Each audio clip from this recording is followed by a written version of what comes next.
বিসমিল্লাহির রহমানির রহিম। আসসালামু আলাইকুম ভিউয়ার্স। এখন ভ্যানিলা কেক বানাবো, তাই 3টা ডিম ভেঙে নিলাম। 3টা ডিমের পরিমাণে আমি সব কিছুই দিব। 1 কাপ সমান 1 কাপ চিনি দিয়ে দিলাম। এই যে আমার ডিমের ফোম হয়ে গেছে। এখন আমি ভ্যানিলা ফ্লেভার দিব আর সয়াবিন তেল দিব।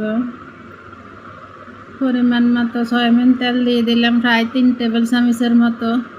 তারপর আমি আবার একটু বিট করে এগুলো মিশিয়ে নিব। মিশিয়ে নেওয়া হয়ে গেছে। ঠিক এরকম হলে তারপর আমি দুধের গুঁড়ো দিয়ে দিলাম। গুঁড়ো আইটেম সব দিয়ে দেবো এখন সেলে। তারপর আমি ময়দা দিয়ে দিলাম, দুধের গুঁড়ো দিলাম 2 টেবিল চামচ আর ময়দা দিয়ে দিলাম 1.5 টেবিল চামচ।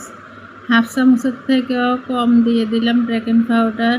এগুলো ছেলে নিয়ে ভালো করে মিশিয়ে নেব। খুবই আলতো হাতে এগুলো মিশাতে হবে, নাইলে কিন্তু কেক সফট হবে না।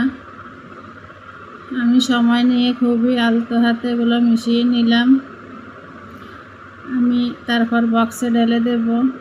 বক্সটাতে আমি আগে একটু তেল মেখে নিলাম, তাহলে আর নিচে দিয়ে লেগে যাবে না। পাতিলটা আমি আগেই গরম করে নিয়েছি, নিচে একটা পেপার দিয়ে, তাহলে কেকের কালারটা অনেক সুন্দর আসবে। আমার কেকটা অনেক সুন্দর হয়েছে।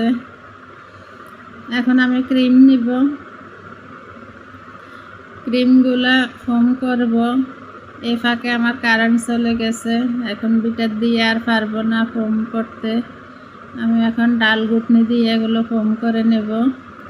একটু ভ্যানিলা এসেন্স দিয়ে দিলাম। এই যে আমার অনেক সুন্দর ফোম হয়ে গেছে। ডাল ঘুটনি দিয়ে করছি দেন অনেক সুন্দর হয়েছে। যাই হোক, এখন আমি সুগার সিরাপ দিয়ে দেব। কেকের সাইডেরগুলো আমি আর ফালেই দিই নাই, এগুলো আমি মাঝখানে দিয়ে দিছি, কারণ এটা আমরা বাসায় খাবো। আমি ক্রিমগুলো মিলে দিয়ে দিলাম। তারপর আমি উপরের অংশটা আবার দিয়ে দিলাম, ওইটাতে আবার আমি সুগার সিরাপ মেলে দিয়ে দেব। ভালোভাবে সুগার সিরাপ দিলে খেতে অনেক ভালো হয়। এখন আমি আবার ক্রিম দিয়ে এবার ডিজাইন উঠিয়ে নিব।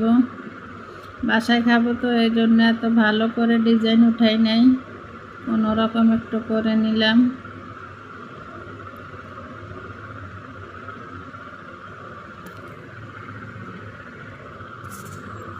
এই যে আমি ঘুরিয়ে ঘুরিয়ে ভালো করে এগুলোকে সমান করে নেব।